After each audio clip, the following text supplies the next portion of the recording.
Was war dann plötzlich anders? Ja, ich konnte die Lichtkörper zum Beispiel ganz genau Also vorher hast du sehen. mehr nur die Aura gesehen? Genau. Und konnte Farben? dann im Detail die Lichtkörper sehen. Und also das Sehen von einem Lichtkörper, das ist ja die eine Sache. Und da muss man dann Deuten. schon sagen, dass diese Schulungen, die ich durchlebt habe, wie ein Lichtkörper funktioniert und wie der Aufbau ist. Und das war wieder eine andere Ausbildung. Aber erstmal ist ja Voraussetzung, dass du siehst, dass du einen Lichtkörper überhaupt sehen kannst. Und konnte auch alle Wesen wiedersehen, alle Naturgeister. Also das halt.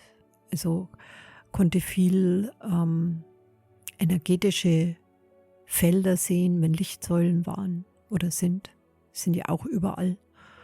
Und also Du sagst Wiedersehen, weil also Wiedersehen wie in früheren Inkarnationen? ja, Oder? ja, genau. Also als Kind konnte ich das ja nicht. Also als Kind konnte ich nur die Aura sehen, aber jetzt kein Naturgeist oder so, obwohl mein Papa mir erzählt hat, aber gesehen habe ich da keins. Ja, okay. Das war bestimmt natürlich auch ein bisschen überfordernd erstmal, oder?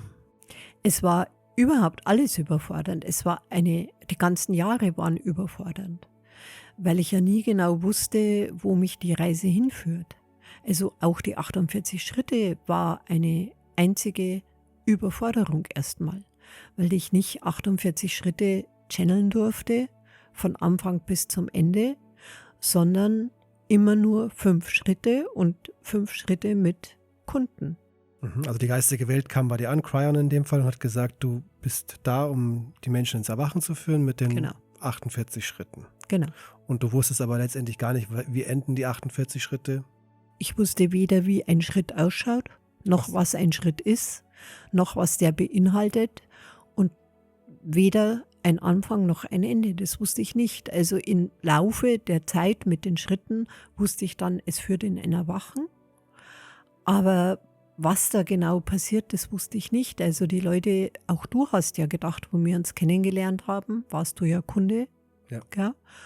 Und wir haben uns dann kennengelernt und du bist ja dann nach Rosenheim gezogen, wenn ich das sagen darf, von Flensburg nach Rosenheim. Mhm.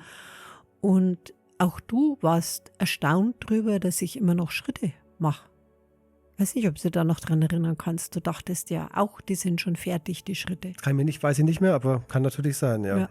Also du warst da erstaunt. Ja, ist auf jeden Fall für dich ein Moment des tiefen Vertrauens, muss es ja sein. Du gibst das eine, was sehr gut läuft, auf, Genau. um etwas Neues anzufangen. Wo Wusstest du aber denkst, gar nicht, wo führt es überhaupt hin? Ja, und dass überhaupt ein Mensch mitmacht. Dass ich überhaupt, also da war ja meine ganze Existenz in Frage gestellt. Und zu der Zeit gab es auch also da war die Spiritualität noch nicht das war noch in Kinderschuhen. Ja. Und die einzige spirituelle Zeitung, die es damals gab, war der Lichtfokus. Der hat alles dominiert. Also der hat in diesen Zeitungen die Medien vorgegeben, wie Cryon, also Lee Carroll, Ja. Cecilia Fontes oder Fontes, ja. wie die geheißen hat. Und so, es waren immer die gleichen. Und dann kam ich. Ganz genau. Und dann hat er mir verboten. Genau, weil Cryon durch Lee Carroll mal gesagt hat, es gibt nur Ein Cryo-Medium. Genau. Und das war natürlich, also gefühlt erstmal mein Ende. Und wenn heute erzählt man das so, aber damals, glaube kann sich jetzt jeder Mensch vorstellen, was das bedeutet in so einer schwierigen Zeit. Du hast deine Praxis aufgegeben, du bist jetzt Medium, du weißt eh nicht, wohin die Reise dich führt. Und die einzige Möglichkeit, die mir geblieben ist, wäre gewesen, ein Channeling in dieser Zeitung, weißt, also oder eine Anzeige oder wie auch immer. Und die sagen, nein, es gibt kein Cryo-Medium außer Lee Carroll. Ja, in Deutschland, genauso hat er es, glaube ich, gesagt damals. Ne? Genau, in Deutschland gibt es kein Cryo-Medium. Und ich wusste aber dann, dass Frank Alper Lee Carroll initiiert hat als Cryo-Medium. Also Frank Alper ist ein Amerikaner und der hat sozusagen die Ursprungsenergie von Cryon auf den Planeten gebracht und hat erstmalig Lee Carroll initiiert als Medium. Und ich wusste, wenn ich überhaupt irgendeine Chance haben sollte als Medium, dann nur, wenn ich zu Frank Alper fahre. Der damals in der Schweiz gelebt hat. Genau. Und den frage und mich vorstelle und der mir sagt, ob ich ein Cryo-Medium bin. Das war eine Höllenfahrt, Benny. Ja. Echt schlimm. ich habe ja schon Schritte rausgebracht, ich hatte schon eine Gruppe und bin dann, aber ich musste es machen. Also auch für mich, also das war einfach wirklich damals ein großes Thema. Gibt es in Deutschland ein Medium, ein Cryo-Medium. Und bin dann zu Frank Alper gefahren und der hat eigentlich dasselbe gesagt wie damals der Mann in dem Tierladen. Er hat gesagt, auf dich habe ich gewartet. Du bist das Medium der neuen Zeit. Und ich habe ihm dann Channeling gegeben und so. Und der hat dann gesagt, ja, du bist ein Cryo-Medium, aber du bist nicht nur das Cryo-Medium, du bist das Medium der 36 hohen Räte. Und er hat mir viel erzählt, was ich hier nicht erzählen möchte. Und ja, ich war so erlöst, ich habe so geweint. Das glaube ich dir. Was war denn da mit dem Stein? Ja, er hat mir dann einen Stein initiiert, also er hat mir eine Initiation nochmal gegeben, hat mir dann einen Bergkristall geschenkt. Und wenn die Leute heute, nach so vielen Jahren, liegt er immer noch bei mir. Immer. Auf der Bühne, ja. Auf der Bühne. Und der hat sich in dem Augenblick, wo ich ihn in den Händen gehalten habe, wurde der dunkelblau. Also ein Bergkristall war es vorher. War also ein Bergkristall und war dunkelblau. Ja. Und was aber auch schön war, ich hatte so Bedenken, also nicht, weil ich nicht wusste, dass das jetzt Cryon ist oder die 36 hohen Räte, da habe ich ja dann schon länger gechannelt und die Schritte gegeben. Aber du weißt ja nie, du triffst auf einen anderen Menschen. Es war halt einfach schwierig für mich. Gell? Also, und habe zu Cryon gesagt, das weiß ich noch, du musst mir irgendetwas geben, was ich diesen Frank Alper geben kann. Also ich möchte irgendetwas ihm geben. Und er hat mir was gegeben. Und ich habe es Frank Alper gegeben und er ist in Tränen ausgebrochen. Also ein Satz, oder? Ein Satz. Und dieser Satz hat Frank Alper zum Weinen gebracht.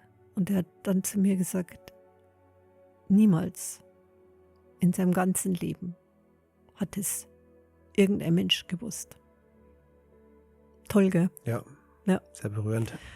Und damit hat dann eigentlich alles begonnen. Also dann war endlich mal Ruhe. Da hat dann keiner mehr was sagen können. Das war dann auch für den Lichtfokus. Also wenn eine Frank Alper diese Instanz sagt, Sangita ist ein Cryo-Medium, dann war das auch so.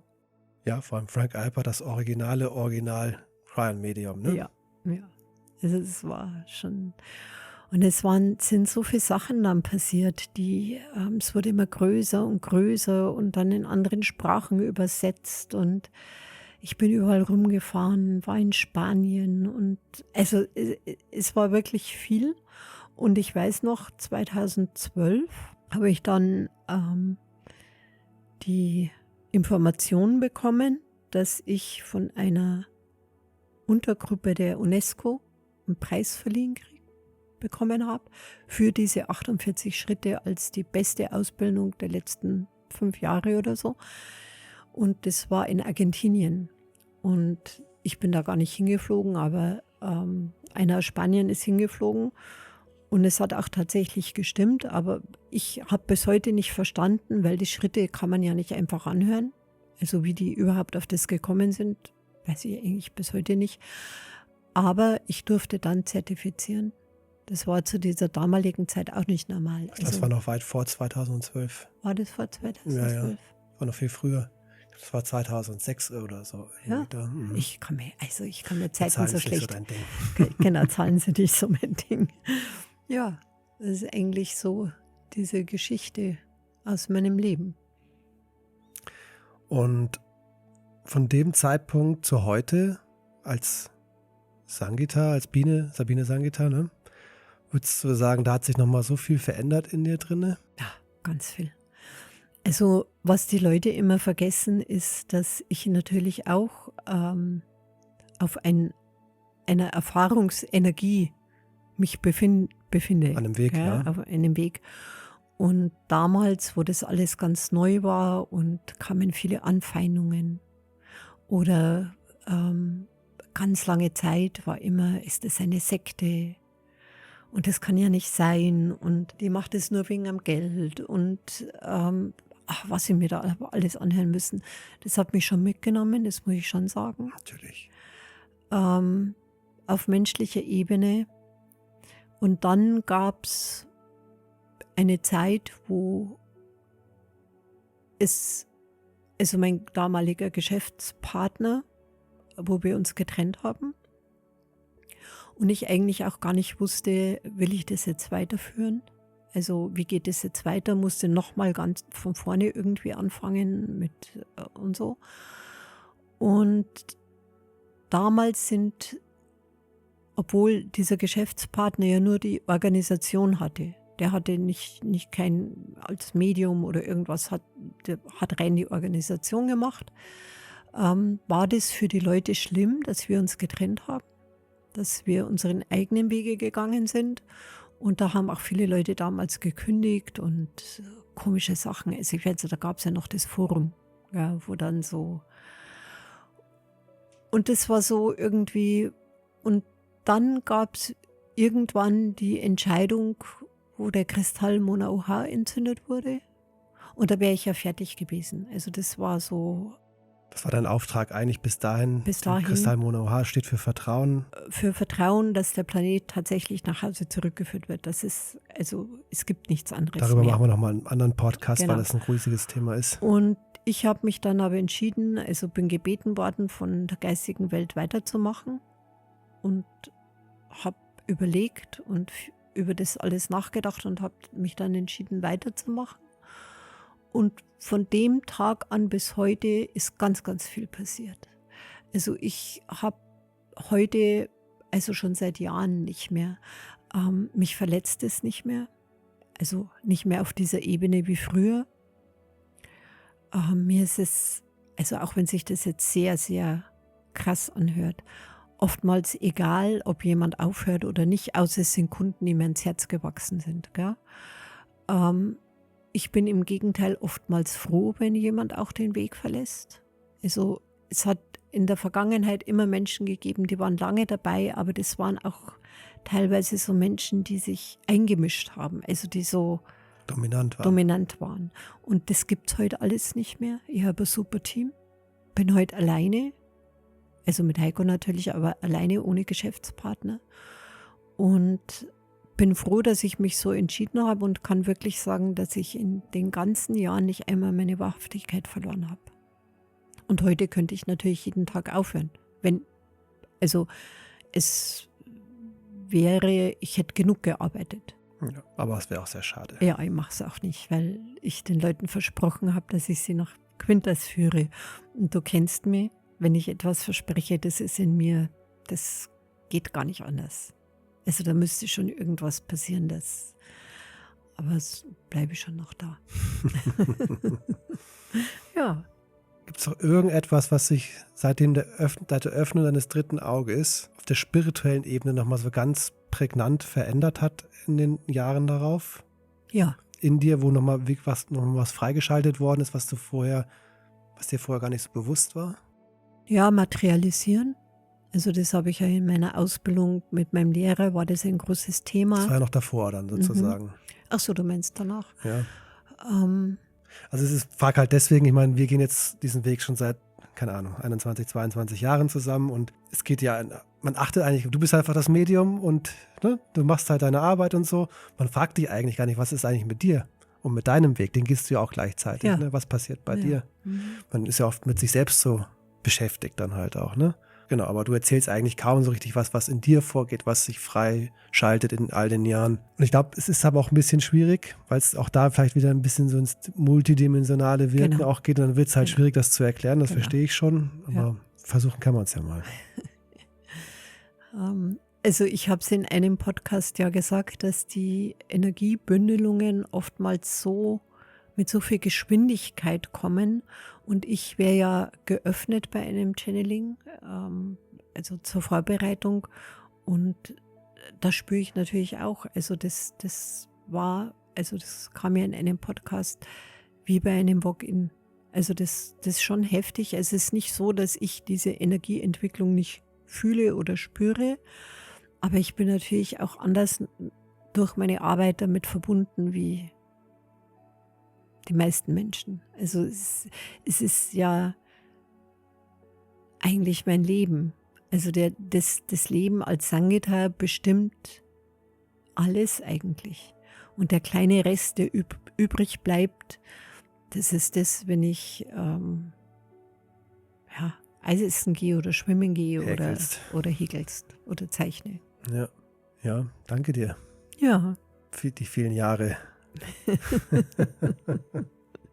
Ja, das ist schon lange, gell? Ja. Aber, das muss ich noch zum Schluss sagen, ich habe halt auch eine tolle große Lichtfamilie, die so loyal sind und die mir so vertrauen. Also ohne deren Vertrauen hätte ich nicht weitergemacht. Mhm. Also das muss ich schon sagen. Das ist, das rührt mich auch total. Ja, ist eine schöne Resonanz da, ne? Ja. Naja, zum Beispiel du vertraust mir auch seit wie vielen Jahren? Ja, 22 bald. Ja. Die Zeit. Unglaublich, gell? Mhm. Verrückt. Naja, oder das haben wir auch schon mal beim Podcast, aber ich erwähne es jetzt nochmal, die zeitlichen Angaben, die immer gemacht wurden von der geistigen Welt. Das fand ich so echt schwierig, weil es die Leute aus dem Vertrauen rausbringt. Und die Leute natürlich warten und sagen, wann öffnet sich Quintas? Und hätte es niemals eine Zeitangabe gegeben, wäre es leichter gewesen. Ja, und trotzdem vertrauen mir die Kunden, trotzdem verstehen sie es und trotzdem stehen sie hinter mir. Und also was ich Post kriege, E-Mails oder bei Facebook, und ich sage es ja auch oft, es ist niemals zu keinem Zeitpunkt selbstverständlich. Und das ist natürlich schon auch ein großer Teil, oder sie sind ein großer Teil, warum ich überhaupt weitermache. Genau wegen diesen Menschen. Ja. Ich meine, klar, die Zeitangaben, ne? Wann ist es denn endlich soweit, Ja. der große, in Anführungsstrichen, Aufstieg und so. Aber letztendlich ist das aus meinem persönlichen Empfinden etwas Nebensächliches. Und letztendlich, wir sind spirituelle Wesen, Menschen, die einen Weg gehen. Und das haben wir in vielen Inkarnationen gemacht. Das machen wir heute wieder. Mhm. Der Weg ist ja eigentlich schon das Ziel. Mhm. Und jetzt heißt Aufstieg, in Anführungsstrichen Aufstieg wäre in 30 Jahren, dann möchte ich ja trotzdem meinen spirituellen Weg weitergehen. Mhm. Ob er nun in 30 Jahren da ist oder in 2 Jahren da ist. Also 30 Jahre dauert es nicht, Benny. Das kann ich dir versprechen. Bald ist es soweit. Gut, dann lassen wir das. Ja, danke für die schönen Einblicke in dein Leben. Gerne. Freuen sich bestimmt viele drüber. Ja, hoffentlich. Bis bald, Biene. Bis bald, Benny.